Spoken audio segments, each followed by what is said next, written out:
Hello everyone, this is Debbie Polachek. I'm a Stampin' Up! Demonstrator. Welcome to my channel. Today we are using the stamp set called Totally Christmas. I'm showing you now some different variations of ones that I have made with different backgrounds. Okay, so the first we're starting off with a piece of cardstock measured 8.5 by 5.5. On the 8.5 inside, scored at 4 1/4 inch, which makes a standard size card. Now I have cut a red mat at 5 1/4 by 4. Then I cut my pattern paper 5 1/8 by 3 7/8. This makes a tiny little border around the designer series paper.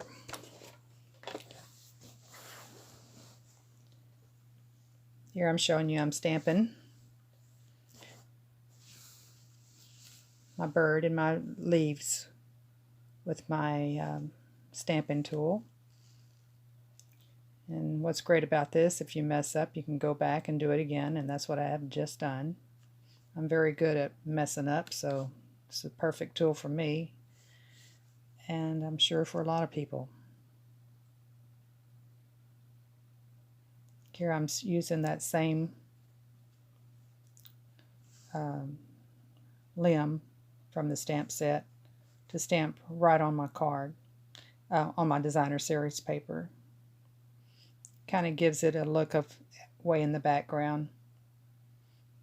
I'm judging whether to how to position it, because I want it to show up behind the limb that I'm putting on. Here on this with some cherry cobbler paper, I have that's a matter of fact, cherry cobbler is what I used on the mat too. I am embossing it with some Versamark, using some Versamark ink. Now I'm going to use some white embossing powder to put over the top of it.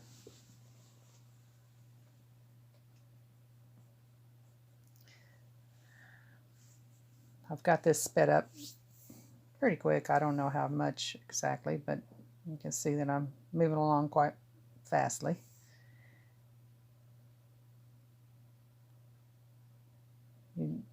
You heat it up. If you heat up the heating tool, it works a little bit faster.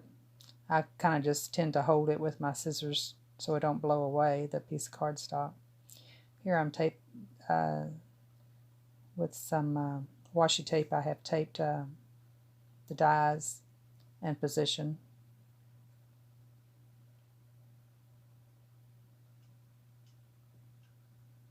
And as you'll see, it won't take me long to cut this out, because I cut most of that out for you. Here we are, we're back again. Now I'm going to take all these and see what I'm going to do with them next. I don't know. Oh, here we're going to I'm using that bone folder just to soften up the fibers and the sentiment. I've always had a hard time saying this. I think all of this Texas girls have a hard time saying that word. So anyway, here I'm putting not just one, but two one on top of the other dimensionals to give it some extra lift. And I also bent that other corner back so it would give it some more of a ribbon appearance. I'm showing the picture on the side because it's kind of hard to see what I'm doing, and it covers up that black space anyway, so that's kind of good. Over here I like to use the hard nib to go around the edges, because it kind of tends to come out too strong around the edges and kind of bleed through where I want it to go if I don't, so I kind of tend to use that. And here I'm covering the whole thing with with the real red dark. And now I'm coming in with some cherry cobbler, trying to give it the bird some shape, using it like underneath the wings, under its neck. I'm left-handed, so I kind of tend to like to do more shading on the opposite side of my hand, which most people are right-handed and do it the other direction. So do it whichever way makes sense to you. But one side is going to be shaded more than the other. But make something look round, you do need to shade it at least a little bit on the other side as well. And then I also went back with some the dark cherry cobbler and used it in just a few spots in the darkest area. Here I'm coloring the berries. And I'm using, I think, just a regular cherry cobbler on that one, the light cherry cobbler. Using that on the background and on the die cut. If I thought about it, I don't know, it turned out pretty good, I guess, because of the paper being having color to it, and the ink markers are kind of the ink's kind of transparent on those alcohol markers, so the color of the paper itself kind of shows through and gives it more of a muted color than if it was on regular white paper. I'm not really doing any shading on the little branches or anything, because it's just too small. You really can't tell it. There's no point. And there's a little bit of shading along with your stamps anyway, so.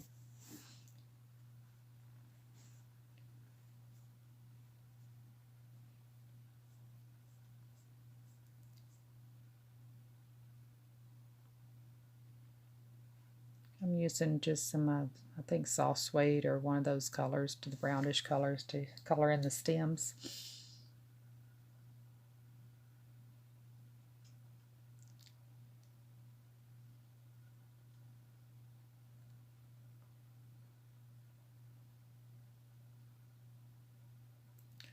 I don't know if I have it shown in here. Maybe, may or may not be, but you might have noticed that I had some gold leaves, some glitter cut from the gold glitter paper. Here I'm using the, can't remember what color of that, Daffodil Delight, to color his beak. Yeah, there's the gold leaves from the gold glitter paper that I cut with the little leaves that are also in this stamp set. I'm putting dimensionals behind the, if I'm not, I will be putting dimensionals behind the bird. And on this set I did glue it, the limb, straight down to the paper. On one of the other ones I put the little bitty dimensionals behind the limb, and put two dimensionals, the bigger dimensionals, behind the bird, and that gave it a pretty effect too. So just kind of play around it and see what you like the best.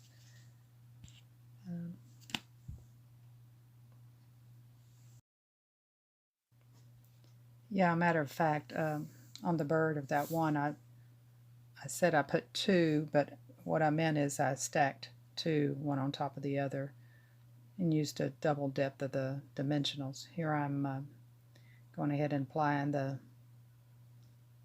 cut branch to the card. And as you can see here, I'm just putting one layer of dimensionals because I didn't use any on the branch.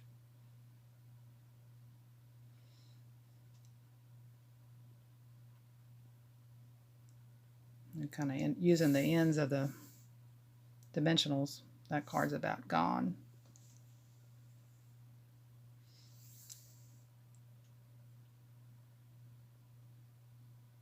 And all my long fingernails, I can barely get these off.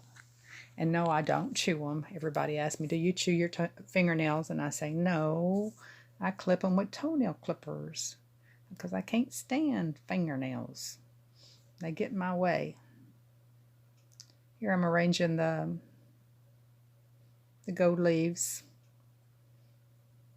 They look pretty. They don't look as pretty in the video, but they are really pretty. You know how sparkly stuff in videos just never come out the same.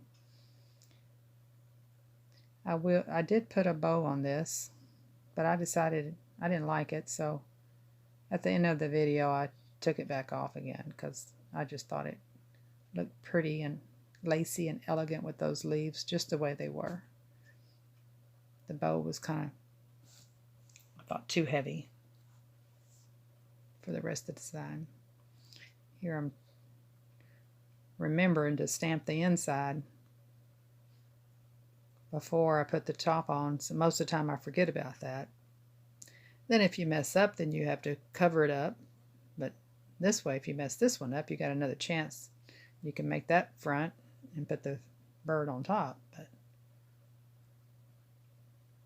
so anyway, I happened to get it right. And since I had that one gold leaf left over, it just wasn't a place for it on the front, so I'm going to go ahead and put that on the back. Here I'm trying to figure out where it looks the best. Decided there. Put a little glue on, and we're about through with this card. I think this card, of course I've made it so many times, it took me only about 25 minutes to make it. Which, you know, when you're making Christmas cards and you make a lot same or similar, it will go fast. And so much fun to do.